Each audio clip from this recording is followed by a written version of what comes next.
Bueno, buenos días. Bueno, mi nombre es Levey, soy el CEO de Levoca y soy el moderador de este como interesante panel sobre la visión global de Pago por resultados. Un poco sobre nosotros, nuestra organización es una organización internacional que enfoca en soluciones técnicos financieros para mejorar los impactos sociales y medioambientales. Y también servimos como administrador de una iniciativa nueva de un acelerador como global de esquemas de pago por resultados. Y lo interesante de esta iniciativa es que nos da un poco como perspectivas sobre las tendencias globales y las experiencias en muchos países. Y sin duda, este caso aquí en Colombia es muy, muy especial y muy, muy distinto y sirve como un ejemplo de inspiración para muchos otros países y esta conversación sobre cómo mejorar la efectividad de los servicios sociales y ampliar nuestro impacto de nuestros programas. Y para mí han sido un privilegio como estar de afuera y ver la evolución de esta conversación aquí en Colombia. Desde una semilla de Instiglio y el gobierno de Colombia y la Fundación Corona y el BitLab y el SECO y evolucionar a una conversación involucrando muchos organizaciones del sector público y privado, mostrando cómo estos tipos de colaboraciones realmente pueden ser productivos. Hoy en día tenemos un panel de personas que he conocido por mucho tiempo. Son uno de los mejores expertos globales. Vienen de Reino Unido, Portugal, y yo creo que lo interesante y lo que es diferente de este panel es que muchas veces cuando hacemos estos tipos de paneles, muchas veces estamos como yendo a un país para compartir las lecciones aprendidas de nuestros países. Pero yo creo que aquí en Colombia, y me gustaría que en este panel también reflejamos un poco más sobre qué podemos aprender de Colombia y qué son las lecciones de Colombia que podemos aplicar a los países de OCDE. Y realmente yo creo que esa es como una oportunidad. Entonces, ese es un panel híbrido en dos sentidos.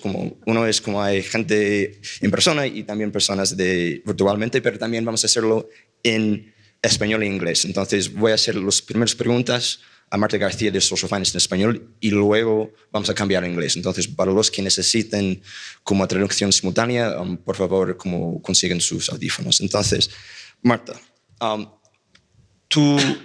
el Reino Unido ha sido como un líder, han usado los esquemas de pago por resultados por muchos años. Y su organización, Social Finance, fue una de las organizaciones más fuertes en impulsar esta conversación en el Reino Unido, pero también luego Social Finance ha apoyado muchas organizaciones fuera del Reino Unido para realmente estimular esta conversación de cómo pagar por resultados. Como relajando en la presentación de Daniel, de Sigrid y de su experiencia, ¿cómo ustedes han visto la evolución de esta conversación en los últimos 20 años? ¿Y dónde vayamos? Gracias. Buenos días a todos. Encantada de estar con vosotros. Vamos a ver, yo creo que realmente la conversación ha cambiado quizás en tres sentidos. De un lado se ha hecho una conversación mucho más sofisticada. De otro lado, hay actores distintos o los interlocutores son diferentes. Y creo que la tercera cosa que ha variado mucho es la motivación y por qué comienza la conversación. Entonces, si toco brevemente en cada uno de ellos, la conversación en un principio hablaba solo de bonos de impacto social. Lo único que había en el mundo era un bono de impacto social y todo el mundo quería hablar de eso. Y todo el mundo quería hablar del instrumento y de cómo se hacía y de la parte técnica. Y yo creo que a lo largo del tiempo se ha convertido en una conversación mucho más acerca de lo que hay detrás de este instrumento, de la capacidad de aprendizaje que nos da, de la apertura que nos da a probar cosas nuevas, de la alineación de objetivos que permite a distintos actores para que trabajen juntos. Entonces, yo ahora muchas veces cuando estamos hablando con distintos interlocutores no quieren hablar de un BIS, ni siquiera quieren hablar de un pago por resultados, quieren hablar del problema que tienen y de cómo lo pueden utilizar, cómo lo pueden resolver utilizando distintos enfoques que tienen que ver con el pago por resultados. Entonces yo creo que esa sofisticación es muy importante, ha dado lugar a que ahora mismo ya no se hable solo de SIPs, ni de DIPs, ni de pago por resultados, se hable de una multitud de variaciones sobre el tema que están realmente utilizando las bondades de estos instrumentos para cambiar los resultados para poblaciones vulnerables. Entonces yo creo que esa sofisticación es una de las cosas que yo más noto. El segundo tema es que creo que las motivaciones en un principio, por lo menos en Reino Unido, eran motivaciones fiscales. Esto se pensó como un instrumento que iba a permitir al gobierno tener ahorros, es decir, iba a permitir invertir en prevención para ahorrarse dinero en el futuro. Y muchas de las conversaciones rondaban alrededor de cuál es el valor que va a tener el gobierno y, por lo tanto, cuánto debe pagar el gobierno por esto, ¿no? Y luego se hablaban de otras cosas, se hablaba de poder atraer capital privado al sector público, se hablaba de innovación, se hablaba de muchas cosas, pero realmente en el núcleo de esto era un ahorro fiscal. Esa conversación prácticamente ha desaparecido. Y ahora las únicas conversaciones que tengo con gobiernos, con multilaterales, con inversores, es cómo consigo más y mejores resultados. Y todo lo demás es como un valor secundario, un valor añadido, ¿no? Y a mí eso me parece una evolución muy buena, porque realmente lo que se está llegando es para qué se crearon estos instrumentos, que era para crear resultados sociales, no para hacer innovación pública, y no, eso eran valores adicionales, ¿no? Y quizá la tercera vertiente que comentaba es que creo que los interlocutores han cambiado, se han ampliado y cada uno está viendo el valor de este tipo de mecanismos y de este tipo de enfoques y cómo los puede aplicar a su propia práctica. Entonces, yo en un principio básicamente hablábamos con gobiernos, con multilaterales, con pagadores, o sea, con personas que querían cambiar una situación y estaban dispuestos a pagar por ello. Ahora, muchas veces estas iniciativas vienen de champions en el sector de la inversión social, vienen de proveedores de servicios que quieren cambiar la lógica con la que ellos ejecutan sus servicios. Entonces, tienes un montón de interlocutores ahora que quieren ver qué es lo que se puede utilizar y cómo lo pueden usar de una manera parcial. A veces ni siquiera es un pago por resultados, pero les están viendo el valor. Entonces, yo creo que esas son las tres tendencias o cambios que yo he visto más claramente en la conversación. Sí, sin duda, y yo creo que estoy 100% de acuerdo, que realmente la conversación empieza con cómo podemos mejorar los servicios que tenemos y ampliar nuestro impacto en los programas y luego enfocar en el instrumento. Y pensando en todo esto y las experiencias que ustedes tienen en el Reino Unido, ¿qué se puede aprender de esta conversación en Colombia y cómo ha evolucionado y cuáles son las mejores prácticas que tal vez pueden ser relevantes para los actores en el Reino Unido? A ver, los contextos son muy diferentes, entonces hay cosas que se pueden llevar de un sitio a otro y hay otras que no. Yo creo que Colombia tiene ciertas características que son únicas y que son valiosas a veces para el Reino Unido, pero a veces para un montón de otros países. Entonces yo creo que lo distintivo, para mí lo más distintivo de Colombia han sido de nuevo tres cosas. Lo primero es algo de lo que hablaba Sigrid hace un momento, es el enfoque ecosistema. Que eso ha existido también en el Reino Unido, ha existido también en Portugal, seguro que Margarita nos va a contar, pero no existe en muchísimos sitios. En muchos sitios, como decía Sigrid, se ha hecho una intervención, un BID, un BIS, un DIF, lo que sea, pero no se ha pensado en algo totalmente holístico, duradero, en el que muchos actores trabajen juntos. Y esto ha ocasionado que los ecosistemas que han evolucionado más han sido aquellos donde el enfoque ha sido un enfoque ecosistema y no un enfoque transacción. Y yo creo que para todos los países de la región y para muchos países de renta media, el modelo de Colombia es un modelo único. Entonces, yo creo que eso no se debe olvidar, ese enfoque no solo en hacer una transacción 2, sino en crear un ecosistema, un aprendizaje, una política pública que esté toda enfocada en crear resultados. Entonces, eso es bastante único. El otro tema que a mí me llama la atención de Colombia y que en el Reino Unido se utilizó de una manera muy limitada es la idea de que aquí se ha creado una alianza público-privada duradera que todavía está en funcionamiento y todavía está empujando al sector. Y yo creo que eso es una buena cosa. En Reino Unido esa asociación público-privada se utilizó en el primer SIP, pero luego cada sector se empezó a evolucionar por separado y se convirtieron a veces en antagonistas. Tenías a los inversores de un lado, al gobierno de otro, a los proveedores de otros. Aquí se ha mantenido esa unidad. Entonces, aunque no sea un tema que pueda o que vaya a ser duradero, porque en un momento dado tienes que soltar y dejar que el ecosistema se desarrolle por sí mismo, creo que ha sido una fortaleza muy grande de Colombia y en la que todos los que trabajáis aquí, primero debéis sentiros muy orgullosos, pero además debéis seguir invirtiendo en ello, porque es lo que da valor. eliminación de las barreras mentales que existen para la colaboración entre sectores. Ahí, Colombia, yo me quito el sombrero porque no es algo fácil de conseguir y creo que aquí se ha hecho muy bien. Y el tercer aspecto que yo creo que ha hecho único a Colombia entre los países de renta media ha sido el papel de la cooperación. Y no lo digo porque quiera decir aquí es que tiene que entrar más dinero, no. Cuando uno piensa en los países de renta alta, los gobiernos normalmente tienen capacidad financiera, capacidad técnica, etcétera, para hacer las cosas ellos solos. Y cuando vas a un país de renta baja, la cooperación entra y es quien lidera. Y muchas veces los gobiernos están de observadores, pero entra muchísimo dinero de cooperación. Los países de renta media muchas veces están en un limbo, porque muchos donantes internacionales no los consideran parte de su portafolio y los gobiernos a veces no tienen toda la capacidad que necesitan.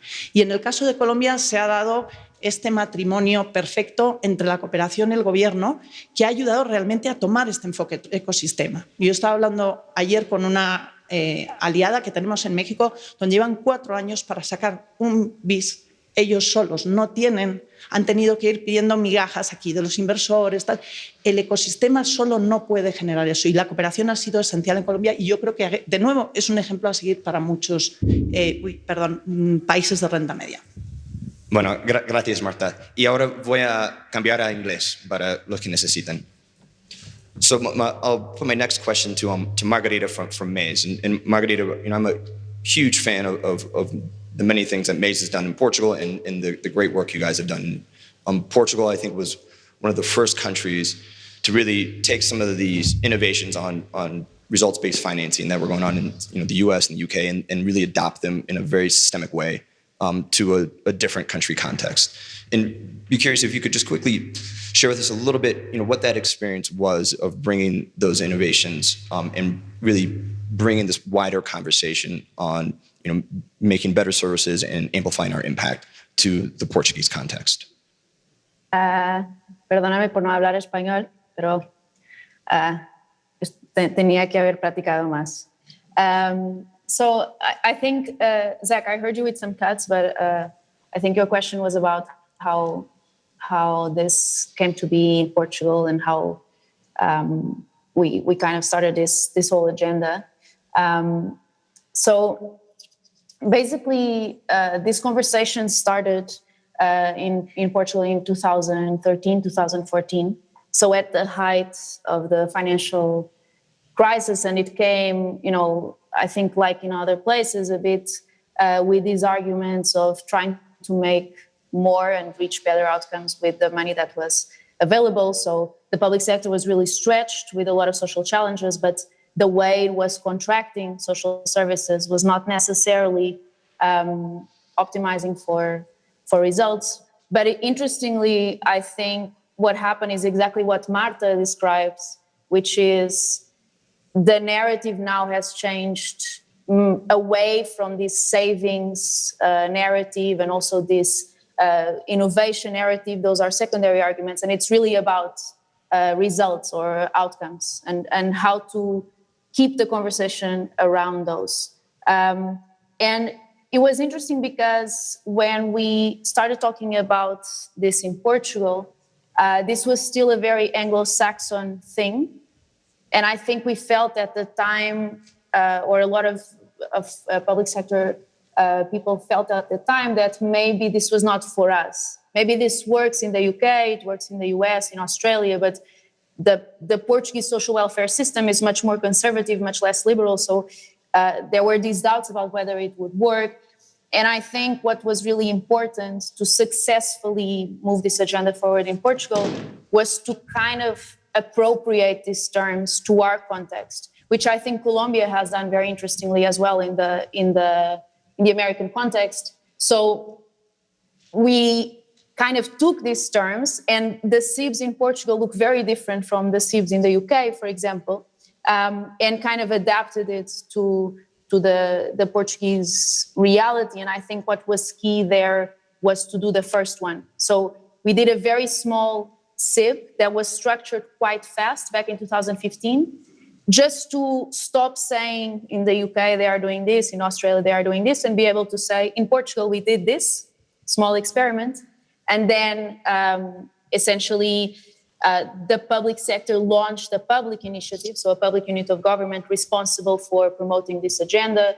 And since then, we've had, 23 social impact bonds launched, and social impact bonds were just easier because they were more of a clean way to do results-based finance. But now we're kind of moving away from social impact bonds, or not doing exclusively social impact bonds, and thinking about all the different ways in which you can do results-based financing. But yeah, I think this is kind of like how it came to be.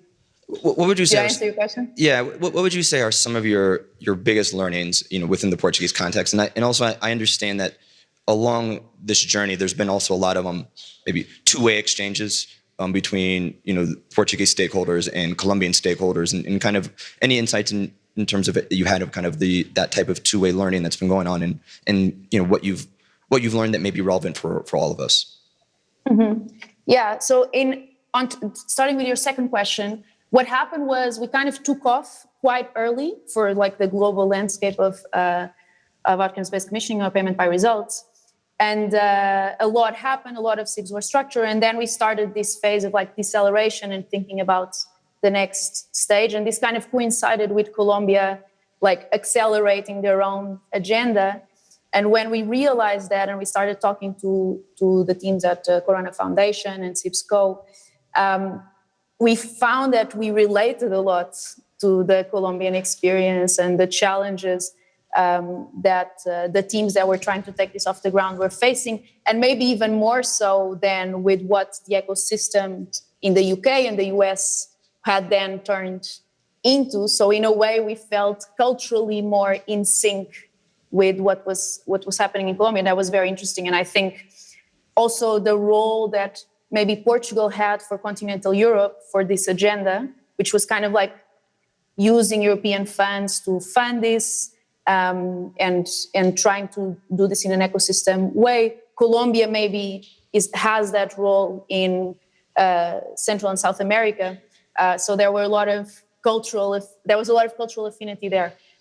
So what we've learned, I think, a lot of things went well. For sure, having a public sector unit responsible for leading this agenda and for mobilizing other public sector entities was critical for the success of this agenda in Portugal until now. And having an outcomes fund, so having money that was put aside to pay for results, was super critical to making this more than just one SIB here, one SIB there, and making it kind of like a kind of scaled thing. I think we can go for a way bigger scale. And some of the challenges we faced, and we're now, we just drafted the strategy for 2030 for this agenda, and we are mostly going to be addressing these, is the ability to retain capacity in the public sector. This is always a challenge, right? It's a very volatile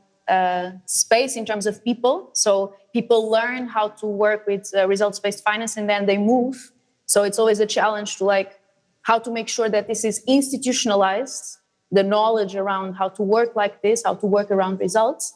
And the other thing is the capacity of the providers. So there was a lot done on this, and there was financing specifically for capacity building of providers, because for providers to engage in results-based financing, depending on the instrument, but certainly for social impact bonds, is very demanding, right? It's operating in a very different way from what they are used to, and really reporting on outcomes in a serious way or on results in a serious way is very demanding. So they need a lot of support as well, not just the public sector. So these are the two things that we found most challenging, and that we are trying to target in the next kind of cycle of this agenda. Great. Thanks, Margarita. And I think that's a great segue into my next question, maybe for Mar, really thinking about some of the opportunities and challenges for the public sector. Mar, you're with the University of Oxford, the Government Outcomes Lab, and which is an amazing initiative that really brings together knowledge, the evidence from the field, and as well as Oxford, serving as a neutral partner to governments, but in the UK, but also governments in other countries, and just maybe really taking a step back and just thinking about the why of all of this. in your experience, why are governments engaging with this conversation on payment by results? Is it one conversation that seems to cut across, or is it really a many whys? And what's been your experience, both in the UK and globally? Thank you, Zach. I think this is a very important question that is often not paid attention to. There is an interest in doing more experimentation and try new ways of doing things. But I think having the why clear is very, very important, especially for government. So being based at University of Oxford in the School of Government, we take the perspective of the public sector and why should the public sector look at these innovative type of approaches. And we realize that often the declared intention is not the one that is actually playing out in practice. Often the intentions are like multiple. They say, oh, this is outcome-based contracting, and innovative form of outcome-based contracting in particular, like the one like social impact bond, will solve all your problems. And in fact, there are different ways and different lenses to look at the use of these instruments, and depending on why you want to do it, you might design things differently. So we did a review of various outcome funds that have been launched and different programs in the UK and worldwide. And from the perspective of the public sector, we saw three main reasons why government engaged with this particular approach. And the three reasons are trying to tackle some of the perennial problems that you have in the delivery of public services. And these perennial problems are, one is a problem of collaboration and coordination. So you might have a complex social issue like long-term unemployment, for instance, and there is no single agency that is able to resolve this issue. So you need to coordinate across education, social services, healthcare, family planning. And how do you create this coordination? The government sector is organized typically by policy area, department, they have their own budget. And so there is a strong fragmentation that leaves this complex social problem by basically unresolved, and they remain very difficult to tackle. So outcome-based contracting for these problems has an interesting why, which is government has a role to define what is good, what does good looks like. They have an electoral mandate to set policy priorities. Can we define this policy priority in terms of an outcome? What does good look like? How can we say that the problem has been solved? And then pay for that outcome and allow the different players to coordinate and collaborate to the production of that outcome without specifying the details on how you do that. So if the challenge is how do I coordinate, how do I overcome the fragmentation of services, that's a why that the public sector may be interested in. In other cases, the why seem to be the difficulty of protecting resources for preventative intervention. I have to say that initially there was a lot of hope that outcome-based contracting, especially when there was an involvement of impact investor, could really tackle prevention. With hindsight, there are less programs that you might expect it, but there are a number, like in Palestine, there are in Japan, this idea of investing in public health, diabetes, colorectal cancer prevention. And the idea is that if government struggles to protect resources for preventative intervention because there is an immediate need of people who are having a problem now, can a program with upfront capital provided by the other player or maybe foundation allow this patient capital to invest in prevention? This is another why government might find this interesting. So there is a problem is like, there is a problem with the tap, and you can accelerate the rate at which you use a bucket to take the problem out of the bathtub but you also try to turn off the tap to reduce the speed at which the bathtub is filled. So if government is trying to tackle the problem when it's presented because of various mechanisms and the political pressures, can impact investors and foundation come in to close a little bit the tap because they can provide this patient capital. And finally, there is an interest in creating innovation. Often the public sector is considered not the place where there is the most dynamism and appetite to take a risk and try new things. So there is an idea that by commissioning on paying for an outcome and allow this black box approach that says do whatever it takes to make a difference can facilitate innovation. In practice, we've seen much of the innovation, not so much in what is done on the ground, but how it's implemented. So initially, I think the appetite was, the programs that we have are not effective, but outcome-based contracts actually are used in practice more when there is enough evidence to say that the approach is effective, but it fails at implementation. It's not implemented in the right way, although the idea is there. And it seems that an outcome-based approach creates the right incentive to have this active performance management, this adjustment on how do we do stuff on the ground, not so much the what we do, but how. So the so what for government, when we present to the UK government, applies, I think, globally, is there are three big challenges: how to coordinate fragmented provision of services, how to invest more in prevention, and how to create more dynamism and active performance management. However, often those three are taken as a single contract will do all three. And looking at the experience worldwide, it seems that the most successful programs are the ones that were very, very clear on which is the key theory of change. Is it the collaboration that we focus on? Is it the innovation? Is it the prevention? Because that has implication on how you design the approach. So my main recommendation to government is be clear on what is it that you would like to have out of this. And typically is one of those three things with a different order of priority. And then use that as a driver for which programs you want to be involved in, which is the learning agenda you want to have, and it has to be explicit.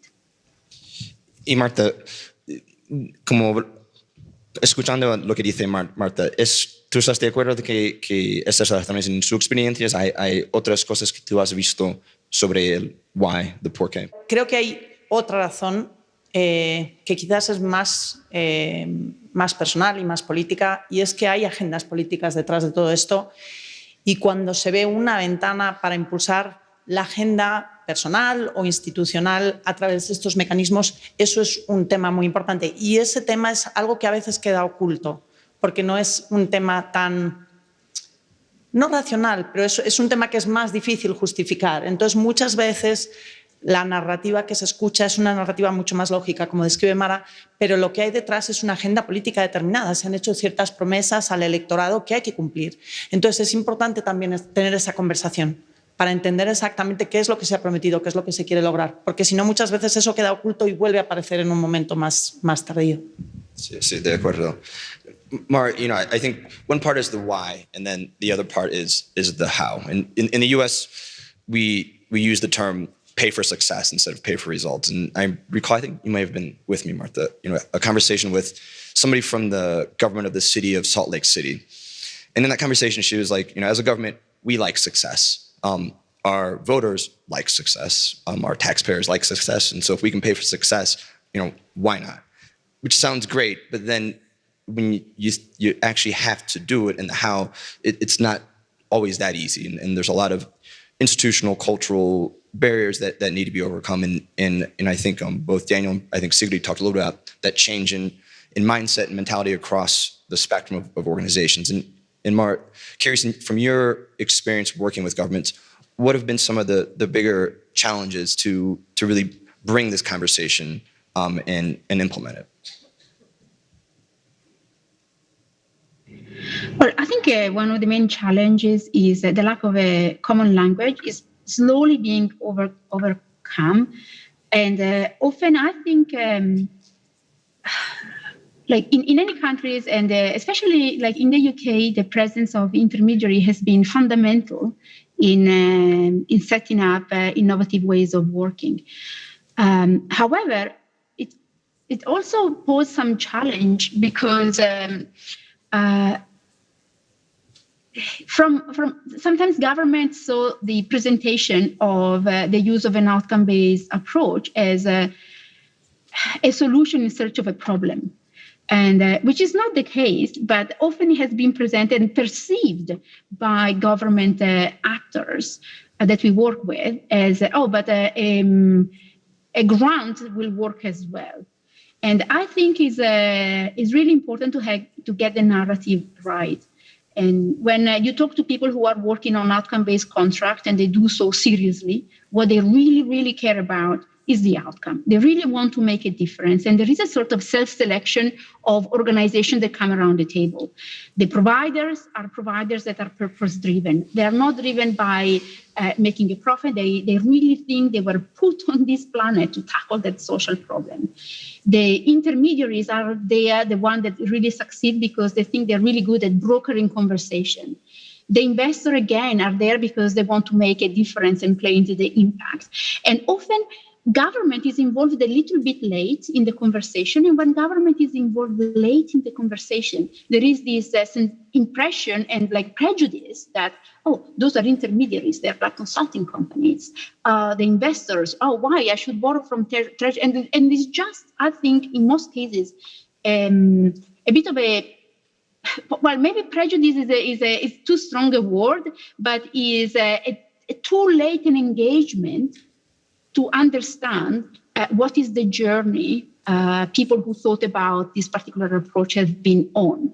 So in my experience, when government is invited to the table to define the problem, to see what is the current solution, why it is not working, then it's completely different. And it doesn't become an afterthought, and the barriers are broken more easily. It's just that engaging with government is not that easy. And James, who is in the room, we did a review of many frameworks to think about what are the barriers and facilitators on, like what is the right context when you want to apply these. And there are different approaches, but I think the one that they designed, that is called like the DREAM framework, captures the insight of other approaches too. And the D stands for like demand from government. You can call it demand for government, demand from outcome funders, but I think that should be the starting point. And if you don't get that right, then all the barriers will come up is barriers of misunderstanding mostly. But if government is brought to the table earlier on to see like what is the problem that you have and in which way have you tried to solve it before? How can we use the insight that you have to make it better?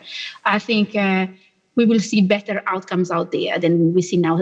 At the moment, we have all these slides on how an outcome-based contract works. And on these slides, there is basically the cash flow. You start with the investor, and the investor gives money, and then at the bottom, there is the beneficiary. This is the wrong way to think about it. You should start with this is a problem we have, and this is how we're going to go to tackle it. So I think the language, a communication, a narrative that is undermining what is good in this approach. And I'm saying that being mindful that this is not the solution to all problems, but even when it has potential, that potential is being undermined by a narrative that focuses on cash flows and returns. The narrative is about the outcomes, what difference we want to make on the ground. And then you really have a productive conversation that can overcome barriers. Thanks, Martin. And I'm 100% agree. And I think probably part of that secret sauce here in Colombia is the fact that there has been real leadership from the government, both national and subnational, as well as a range of other stakeholders, but from the IDB Lab, my former colleague Christine Ternet, the Swiss Cooperation, Fundación Corona, and many others, and Stiglio. And I think that collective leadership has really been ensuring that there is demand and that the government who's in charge of that social contract is really driving that agenda. I haven't forgotten about you, James, and you gave me a quiz on the DREAM framework last night, and I failed miserably. And Mara, you make me look bad because you nailed it. But James, your company, Corey's, you really guys are the leaders in really keeping us all in check and really ensuring that there is evidence supporting, is this conversation around payment for results really delivering the outcomes and better social outcomes that we think it is, and really also trying to unpick the why, what is it within that outcomes contract model that is really driving those better outcomes in this conversation. And just curious if you can share with us a little bit, do these types of contracting mechanisms work, and why? And what does the evidence tell us? Thanks, Zach. Yeah, we've been evaluating impact bonds and payment by results for about 10 years now. Danielle, I think, showed a slide where he said there were 250 social impact bonds. We've evaluated 50 of them in 4 continents: Latin America, Europe, Africa, and Asia. And Margarita earlier said that the SIBs in Portugal look very different, for example, in the UK. Actually, even the 80 in the UK, they don't look anything like each other. They all look completely different. Having said that, when we've evaluated them, and also we've done a systematic review into all of the evidence on payment by results with the University of Oxford, we actually find quite consistent things happen within those projects. And we boiled it down to sort of four things happen when you do something through a payment by results or a social impact bond. You get a clearer focus on outcomes. So there's much more conversation up front around what are we actually trying to achieve. There's much more discussion around how that's going to be measured, and it's monitored and it's discussed throughout the whole project. The second one is you get heightened performance management. So there's a lot more focus on, are these outcomes being achieved? And people react a lot more when they're not. Sometimes those are difficult conversations. Sometimes people are removed, organizations are removed, but there is a much stronger focus on the delivery and are we achieving these results? The third thing that happens is you have more stakeholders involved in these projects. We've been talking about collaboration. They bring in foundations, the private sector, the government, all around the table trying to solve these problems together. So normally, if you've just contracted an organization to deliver a service, they're sort of left on their own to deliver it. Whereas in these, you get way more people coming together and trying to solve those problems. And the fourth thing we see that happen is you get a high stakes environment. There's a lot of financial risk with these because if they don't work, people aren't getting paid, either the service provider or the social investor. But there's also a lot of reputational risk with them as well because there's nowhere to hide.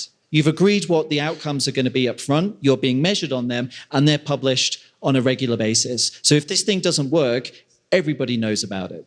Also, as per this conversation today, they really capture people's attention. So if you're doing one of these, the whole world is watching it. And so that raises everybody's focus. This thing cannot fail. We must ensure this thing works. So they're the 4 things that we see happen. What that then leads to is much faster adaptation. So when things aren't working, people respond way quicker than they would have done before. So some people say, we'd have got there in the end, but we reacted much more quickly because of this. There's more collaboration within the organizations that are delivering. And there is emerging evidence. It's quite difficult to conclude it like quantitatively, but there is emerging evidence that all of that then leads to more outcomes. The however is they can be complicated. They can be hard to understand.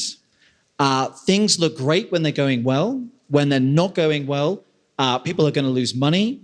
People might lose their jobs. And there can be an awful lot of tension within them. We've just about to finish an evaluation of a series of impact bonds around the world. And what we found is a lot of this, almost all of the stakeholders really, really liked those 4 things I described. They're really convinced that this model does increase that focus on outcomes. But could this be done in a simpler way?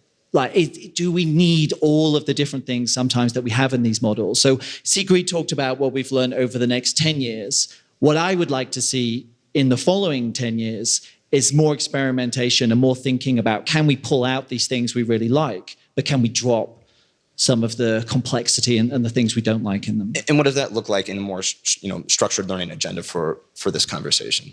What is it? What might it look like? Yeah. I don't know.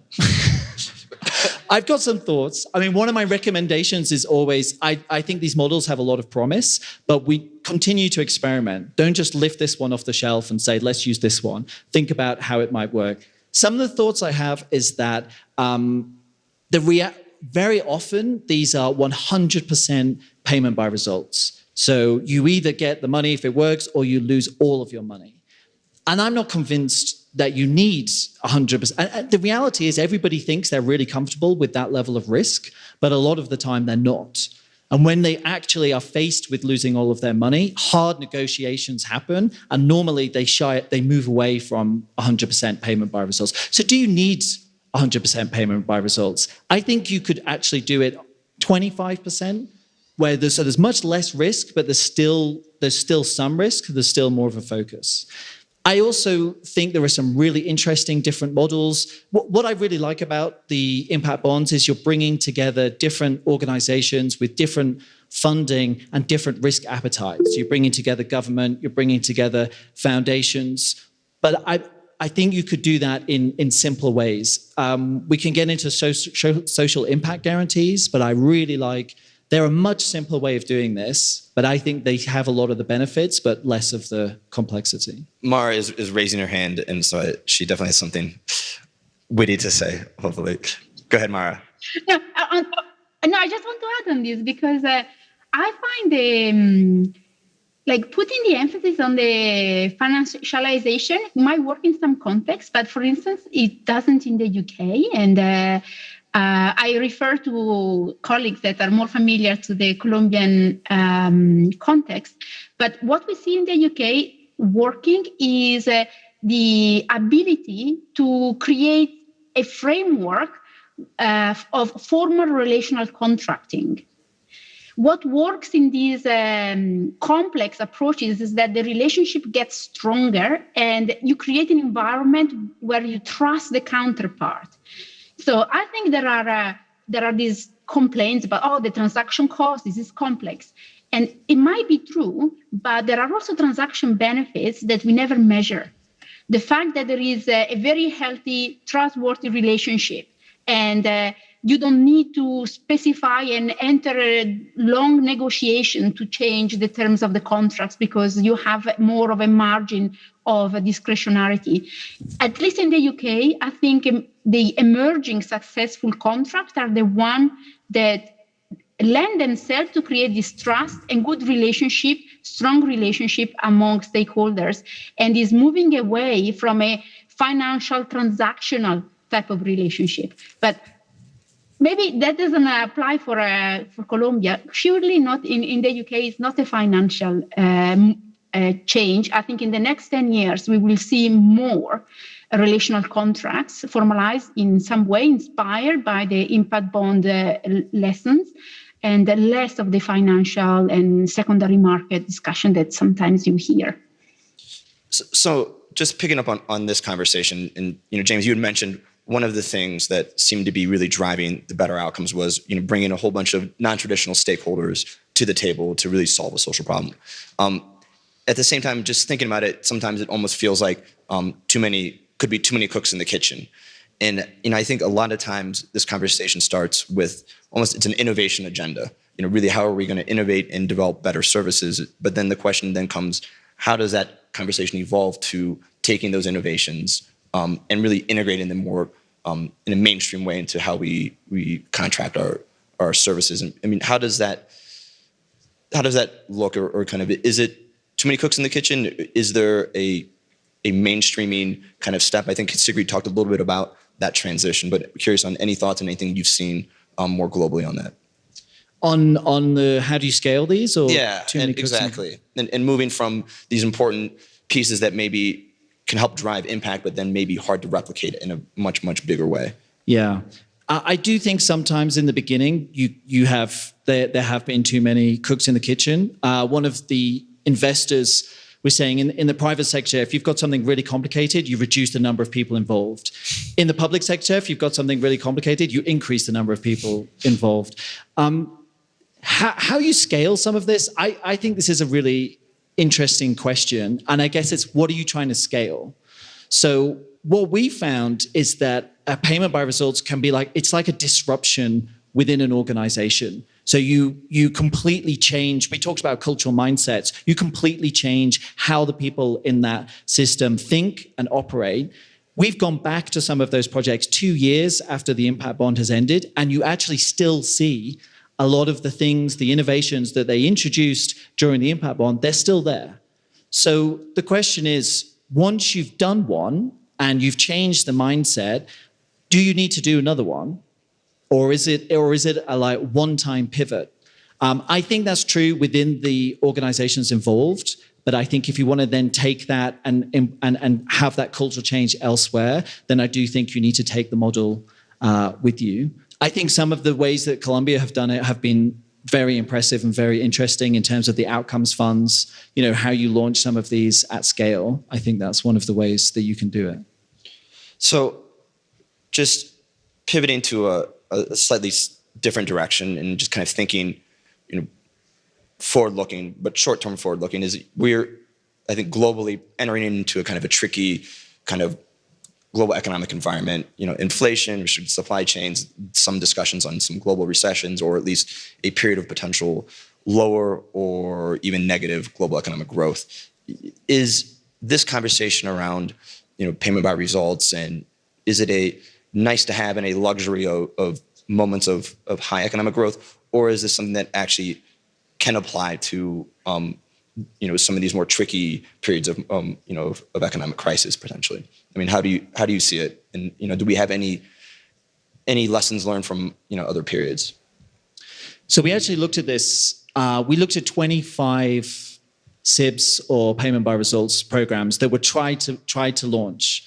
5 of them succeeded, and 20 of them never launched. And we analyzed what happened in these 5. What were the key driving factors that meant these 5 were launched, and what was missing in these 20? And we found 4 factors. You actually quoted them earlier, so you passed. I passed that you one. Passed that I one. failed the dream factors. Loud: leadership, outcomes, understanding, and data. We took that back to these 25 projects and we said, these are the 4 factors that we think really make the difference between these 5 and these 20. And some people in the room said, well, you've missed one out. You've missed money. So this shouldn't be loud. This should be the mold model. By bringing in, I hope that translates, maybe it doesn't. You should bring in the M, because much as Margarita described it, we were facing huge cuts. We really need to focus on delivery and what works. And so for us, less money was a huge driving factor to doing these. So I think in an economic downturn, there's an increased motivation to make sure your money is going well. Other people in the room said, no, it was the complete opposite for us. The reason we could launch ours is because we had money, because these require innovation, they require investment, they require bringing in external skills, and you can only do that when you have money. So I think there's an increased motivation to doing these, but there's a risk that if you have an economic downturn, you have less public spending, you've got less capacity and ability to launch these. So you might want to do them, but you might find it harder to do. I think the difference, though, that was in 2015. I think the difference between then and now is that in terms of SIBs, we have 250 of them.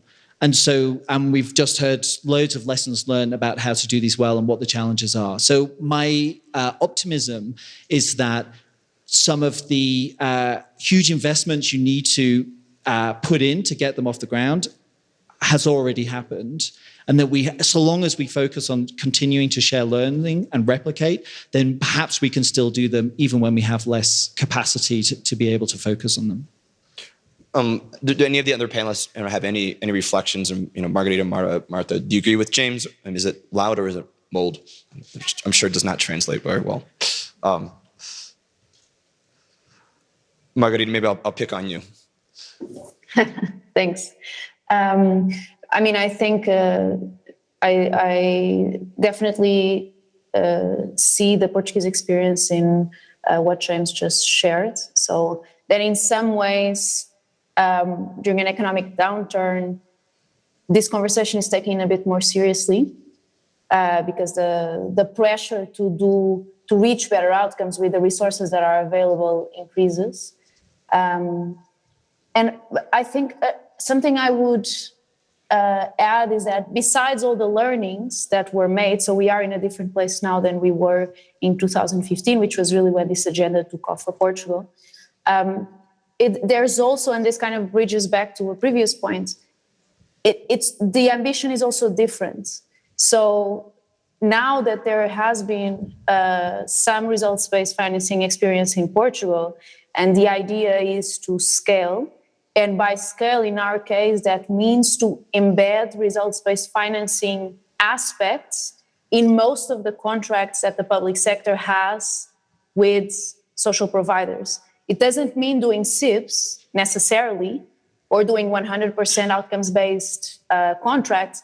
It means bringing this philosophy of focusing on results and having some, depending on the area, how much, some of the financing linked to those outcomes to create an incentive for them to be properly monitored. So I think in some ways, maybe the limited financial resources of a potential recession or whatever comes in the next years may not be as big of a barrier as they were in the past, because also the ambition, I think, is maybe less disruptive in the case of Portugal and more about slowly changing the way the public sector in general contracts social services. So it's not, you don't need a lot of new budgets to finance these projects.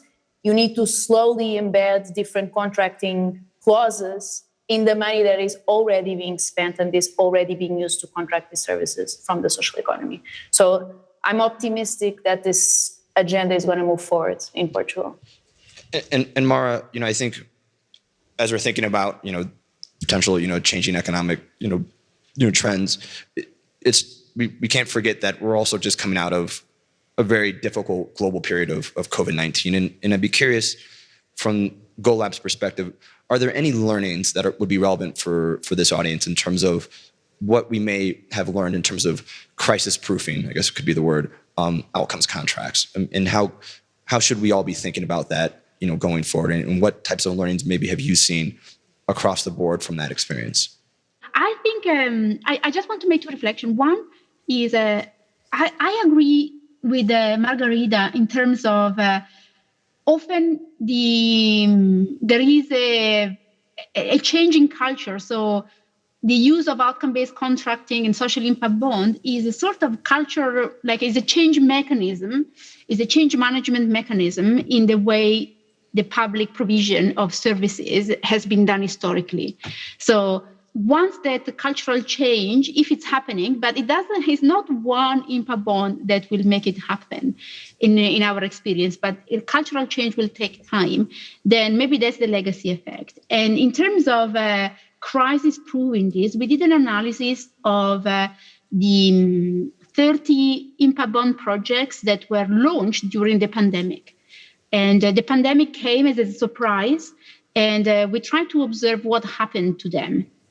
And the UK government offered to projects to go back to a fee for activity, just to reassure them that despite the uncertainty and the change, they would have paid the contract in the end. But in fact, most contracts prefer to remain on an outcome basis because they saw there was more scope for flexibility. And that agility is something that they treasured. Much change happened in how the intervention was provided, but it didn't require a change in the contract because the contract was about the outcome. And so we saw resilience on the side of the providers, on the side of the various players involved in this partnership, much more, according to the interviews that we ran, than traditional contracts. The traditional contracts would have run into problem because we commission a certain number of activities, and those activities cannot take place if we are in remote. That problem didn't take place, and they used this agility. So this was a healthcare crisis. I think to confront other crises that require agility in how you achieve an outcome, they are an asset. I don't think at the time there was a discussion on, can we use outcome-based contracting to tackle the pandemic? No, that is a logistic problem on how to deliver vaccine, and there are clear ways on how you do that logistic challenge. But for other problems, when you need to be agile, I think this has these advantages. So I don't see the economic crisis to pose a particular challenge. I think it will pose an opportunity. Great, thanks, Marta. So I think we're nearing the end, and so what I want to do is just a quick round, with our global panelists here, and ask them to share maybe one piece of advice from their experience to share with the Colombian audience. What would be the kind of key thing or key piece of advice or lessons that you would like to share? I mean, we can just do kind of a real quick, as we close this. Bueno, ¿qué os voy a recomendar si todos sois expertos aquí? Pero quizás mi reflexión, que está relacionada con la última pregunta que has hecho, Zach, es que esto que estamos haciendo aquí es un imperativo. Haya crisis o no haya crisis, los recursos del sector social, en general, siempre son limitados, siempre han sido limitados y siempre van a ser limitados. Y no podemos esperar a tener una crisis para empezar a hacer estas cosas. Esto es un poco como el cambio climático. Es muy difícil abordarlo, pero si nos esperamos a que se esté quemando el planeta, ya se habrá quemado el planeta. Entonces, mi única recomendación o quizás ánimo es que sigamos empujando todos juntos, porque esto hay que hacerlo y hay que hacerlo ya. Nos va a llevar años o décadas, no lo sé, pero realmente es imperativo que los recursos que tenemos los usemos bien y que realmente estén generando un cambio importante. James. So we did the research on the IDB lab work here in 2020. So I came here in 2020, and I was really, really impressed with what I saw. I've seen these being implemented all over the world, and I was really impressed with what I saw in Colombia in terms of there was a very clear reason why this was being done and what people were trying to achieve. The way that they had designed it was aligned to that. They brought the right people together, and they faced fairly large challenges, and they kept going and they overcame them. And so I'm not really sure I have any advice other than to keep going with it, but to keep experimenting and keep using that innovation and that determination that I've already seen so far. Margarita, any final reflections or parting words? Yeah, again, I really feel like we have no advice to give Colombia. You're doing a great job, but I can share the advice we give ourselves that maybe is relevant, which is to keep the focus on the results, on the outcomes, to keep that at the center of the conversation, because that always makes sense. When you're doubting, when it's difficult, when you're not sure if this is all worth it, if you go back to that argument, outcomes-based contracting and outcomes-based working, I think you're always reassured that this is an imperative. So yeah, I think that will be it. And find better ways to keep knowledge within the public sector and to protect this intellectual capital within the public sector. Mara?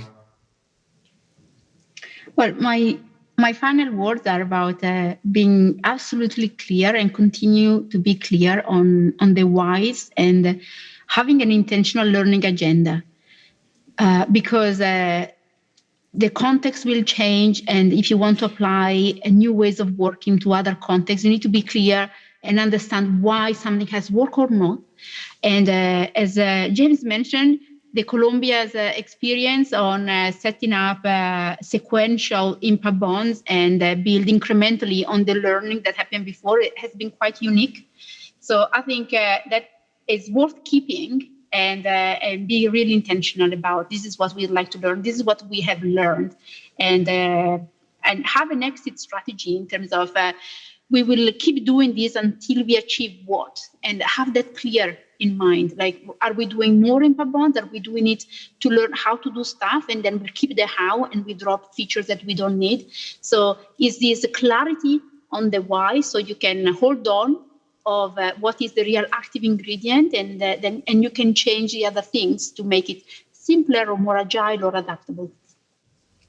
Thanks, Mara. And I think this may be the first panel where I've asked this question, and the answer has been, I don't know if we have any advice to give the other country. And I think that's a real testament to everything that's going on here in Colombia. And as I said in the beginning, and I want to say it again, I really extend a congratulations to all of those who have been involved in really promoting this conversation here in Colombia, and the organizations from IDB Lab and SECO, the government of Colombia, and Stiglio, Fundación Corona, Fundación Bolívar de Vivienda, Fundación María Santo Domingo, and probably the many others who I've forgotten. It's really been an amazing thing to watch and learn from, and I think the consensus here is we really hope to see this very dynamic conversation focused on better impact and better services continue. And thanks for having us, and thank you to our panelists. Thank you.